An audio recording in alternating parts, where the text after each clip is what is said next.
you ever wondered why things, or maybe even people, start coming back to you when you stop caring about them? I'm sure something comes to your mind. Let's say your ex.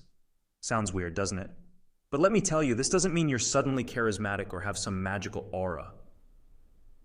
Trust me, there are hidden reasons behind this, and by the end of this video, you'll uncover those hidden agendas. Until you make the unconscious conscious, it will direct your life, and you will call it fate.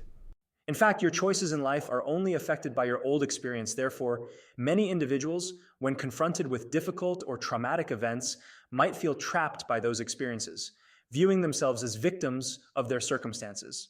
This leads to losing hope in life. As a result, you become apathetic to reality. In June 1815, Napoleon Bonaparte was defeated at the harsh Battle of Waterloo, marking the end of France's domination of Europe and forcing him to abdicate. The British, under the rule of King Louis XIII, exiled him to the island of St. Helena. He lived in Longwood House, where the warm climate contrasted with the bleakness of his situation. Napoleon was under constant surveillance by the British, with around 3,000 military personnel guarding him. Despite his captivity, Napoleon maintained a structured routine. He read extensively, wrote memoirs, and discussed military and political topics with his loyal friends and former officers. He also received many visitors. However, as isolation took its toll, his mental health began to decline. Napoleon tried to maintain a natural appearance to avoid worrying his visitors, but he eventually abandoned any thoughts of escape, knowing it was an impossible vision. When one of his former officers asked him, "Isn't there anything we can do, sir?" Napoleon responded in a despairing tone, "There is nothing we can do." This moment marked a shift in Napoleon, from a courageous leader to a man who had lost all hope, believing in nothing but failure. After years of isolation and decline, Napoleon Bonaparte took his final breath at the age of 51, a shadow of the emperor who once ruled Europe. His final words, "France, army, head of the army, Josephine," were a fleeting grasp at a life that had slipped away. Buried on the remote island, his hopelessness lingered in the silence.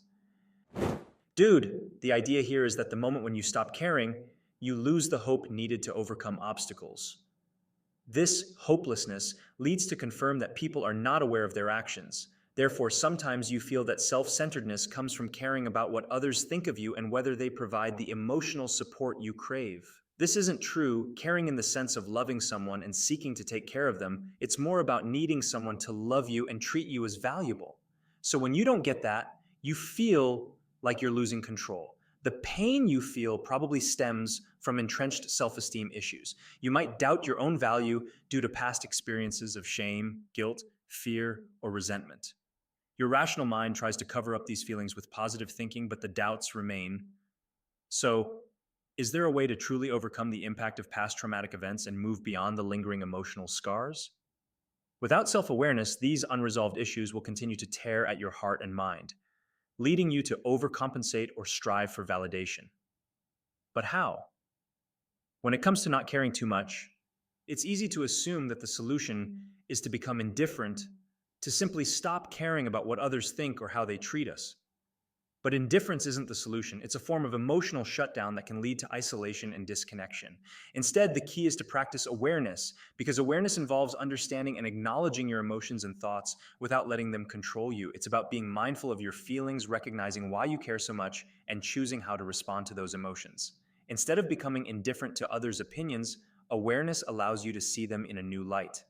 You can acknowledge that while you naturally care about what others think, their opinions don't have to dictate your self-worth or the direction of your life.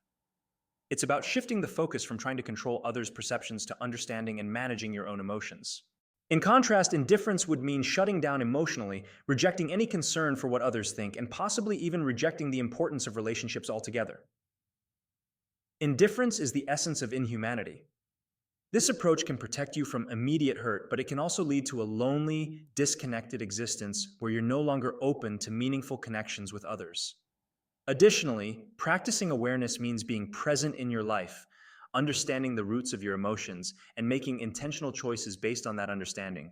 It's about finding balance and caring enough to stay connected with yourself and others, but not so much that you lose your sense of self or allow others to control your happiness.